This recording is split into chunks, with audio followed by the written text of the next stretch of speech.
ठीक ठाक हरी।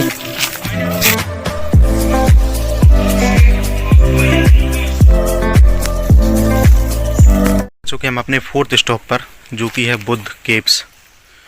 तो ये है पीछे बुद्धा बैठे हुए हैं, मूर्ति स्टैचू बनाए हुए हैं। अब इसके आगे कुछ समझ में नहीं आ रहा है, लेकिन देखते हैं। फिर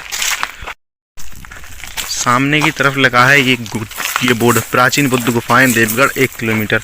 और फिर है ऐसा रास्ता, इसको अगर हम रास्ता भी कहें तो ये रास्ता नहीं है, क्योंकि ये रास्ता सीधा, ये रास्ता है, ये रास्ता है बाई गॉड कसम, ये रास्ता है। तो ये बुद्ध गुफाएं जो है सीधा पहाड़ को नीचे की तरफ जाना पड़ रहा है। पहाड़ को नीचे काट कर बनाएंगे इनको। अगर हम सीढ़ियाँ कह दें तो ये सीढ़ियों की तोहनी हो जाएगी, क्योंकि ऐसी भी सीढ़ियाँ नहीं होती है। मैंने अपनी ज़िंदगी में पहली बार ऐसी सीढ़ियाँ देखी।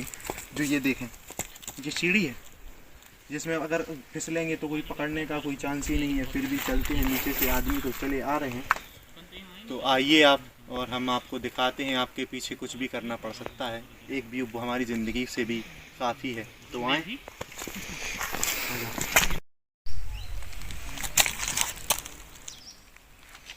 पहाड़ को उतरने के बाद अब थोड़ी हिम्मत आई है, और गुफाएं अब हमें कुछ कुछ दिखने लगी हैं। तो इन गुफाओं को हम दिखाएंगे, क्योंकि पहाड़ की ये लंबाई चौड़ाई खासतौर पर देख को आपको समझ में आ सकती है कि मेरी आवाज़ अचानक से इतनी दब क्यों गई है। तो ये जो गुफाएं हैं, इन गुफाओं को देखने के लिए बहुत बड़ा रिस्क लिया है हमने।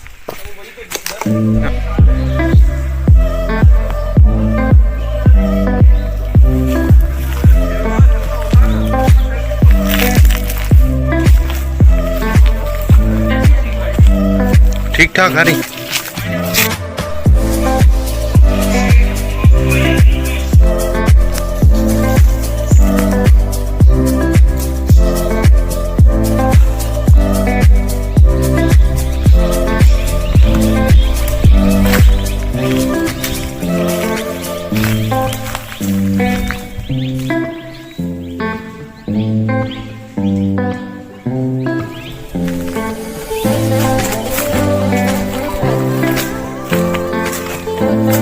सीढ़ियाँ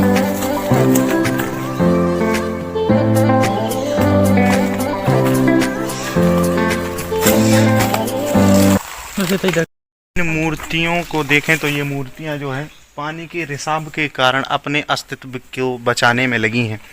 ये मूर्तियाँ, अधिकतर मूर्तियाँ जो हैं मिटने की कगार पे हैं। और ये देखें आप, ये जो पीछे के चित्र देख रहे हैं, ये केव्स के अंदर की ये गुफा है।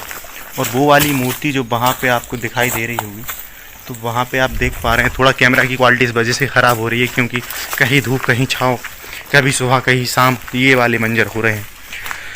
तो गुफाएं ये थी बुद्ध गुफाएं। एक बुद्ध गुफा है। तो ये गुफा ऐसी है भाई।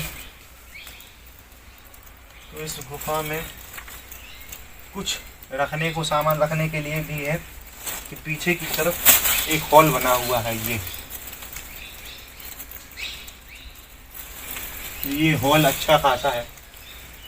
संभवतः मेरे हिसाब से अगर देखा जाए तो यहाँ पर वो अपनी कुछ सामग्रियाँ रखते होंगे, जो यहाँ पर बौद्ध भिक्षु रहते होंगे। क्योंकि यहाँ पे ये हॉल ऐसा तो नहीं लगता कि प्राकृतिक रूप से बने हैं, क्योंकि पहाड़ को खोदना, फिर किसी चीज को बनाना, और हर गुफा के पास सेम एक ऐसे ही होल का होना, ये कुछ ना कुछ अपने अंदर एक खुफिया मिस्ट्री छिपाता है, जिसको हम देख सकते हैं कि हर जगह कुछ ना कुछ ऐसा सामान स्टोर करने के लिए, जो जीव जंतुओं से बचकर उस सामान को बाद में इस्तेमाल किया जाए, ऐसा रखा जाता होगा। और इनकी ऊंचाइयां और इसको नीचाई के हिसाब में रखते हुए ये पहाड़ के मध्यांतर में बनाई गई हैं। मध्यांतर मतलब बीच में, पहाड़ के बीच में ये गुफाएं बनाई गई हैं।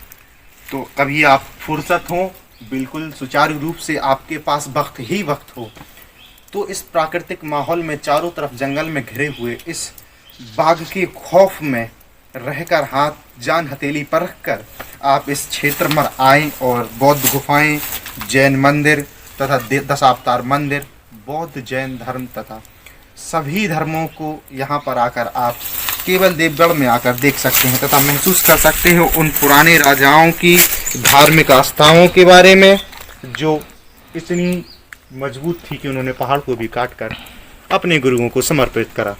तो यहीं पर ख़त्म करते हैं हम अपने इस ब्लॉग को। इसी प्रकार की वीडियो देखने हैं तो इसी चैनल को सब्सक्राइब करें, क्योंकि ये इसी के लिए बनाया गया है। धन्यवाद।